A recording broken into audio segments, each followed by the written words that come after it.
इस चैप्टर की स्टार्टिंग में हम लोग देखते हैं कि येलिन और जूफेन एक दूसरे पर अटैक करने के लिए अपना अटैक तैयार कर रहे होते हैं और फिर वो दोनों अपना अटैक एक दूसरे पर कर देते हैं, जिससे एक जोरदार धमाका होता है। और फिर धमाका हटने के बाद हम लोगों को दिखाया जाता है कि येलिन और जूफेन की स्पिरिट बीस्ट आमने सामने होते हैं और येलिन बहुत ही गुस्सों की नज़रों से जूफेन को देख रहा होता है और फिर वो अचानक जूफेन पर अटैक करने के लिए बढ़ जाता है, लेकिन बीच में से क्यूयर गुजर जाता है, जिससे येलिन वहीं पर रुक जाता है और अपने मन में सोचता है, अरे नहीं, जूफेन की स्पिरिट बीस्ट मुझे रोक कर रख रही है, मुझे पहले उसके स्पिरिट बीस्ट से निपटना होगा। और दूसरी तरफ जूफेन अपने मन में सोच रहा होता है, मुझे किसी भी हालत में इस फाइट को जीतना होगा और येलिन मुझसे ज़्यादा बेसब्र है और अगर वो जल्दबाजी में अटैक करेगा तो उसकी कोई ना कोई कमजोरी मुझे दिख ही जाएगी। और फिर येलिन अपना यिन यांग ड्रैगन क्लॉ का अटैक तैयार करता है और उससे ग्राउंड पर एक जोरदार पंच मारता है, जिससे आसपास पूरा धुआं फैल जाता है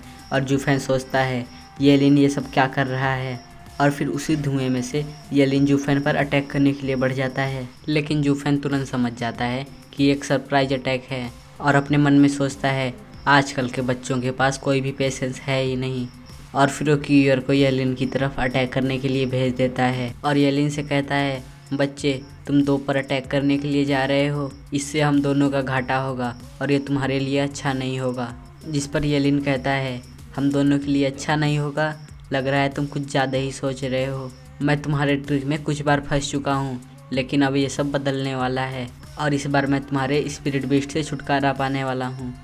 और फिर हम लोग देखते हैं कि जो येलिन जूफेन से बात कर रहा होता है वो नकली होता है और असली येलिन बोलता है, यिन यांग ड्रैगन क्लॉ दो था, एक असली और एक नकली, लेकिन जूफेन तुम मेरे इस जाल में फंस गए। और फिर रियल वाला येलिन धुएं से निकलकर जूफेन के स्पिरिट बीस्ट पर अटैक करने जा रहा होता है। येलिन को ऐसे ट्रिक यूज करते हुए देखकर वू किंग यू कहता है, लगता है जूनियर ब्रदर ने इस बार अपना दिमाग लगाया है। और जूफेन कहता है, मुझे फ़र्क नहीं पड़ता कि तुम क्या करते हो,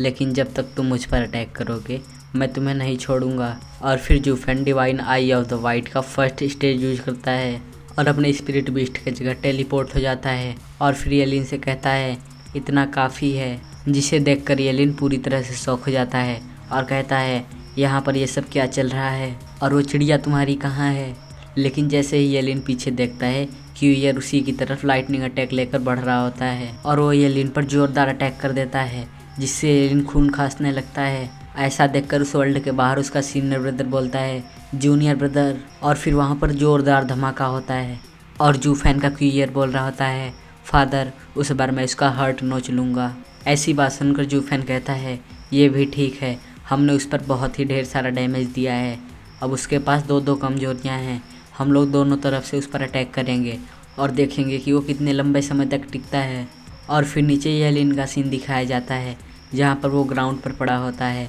और उसके पीठ पर एक स्कार बन गया होता है।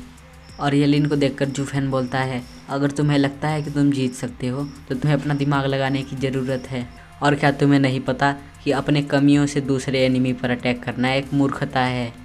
और तुम उसके साथ ट्रिक खेल रहे हो जो अपनी पूरी ज़िंदगी स्कीम्स बनाया है। बच्चे तुम काफ़ी ही भोले हो। जिसे सुनकर येलिन का पारा पूरे टॉप पर पहुंच जाता है और उस वर्ल्ड के बाहर से वान टाओ बोल रहा होता है, दोनों लोग अपना एक दूसरे को कुचलने के लिए दिमाग लगा रहे हैं। येलिन जूफेन से ज़्यादा स्ट्रॉन्ग है, लेकिन जूफेन तब भी उससे जीत रहा है क्योंकि जूफेन येलिन का बार बार फोकस तोड़ दे रहा है। अगर येलिन को अपने ऊपर विश्वास होता तब उसे इतना सब न सहना पड़ता। वान टाओ की ऐसी बातें सुनकर जी आंटियान कहता है, क्या विश्वास?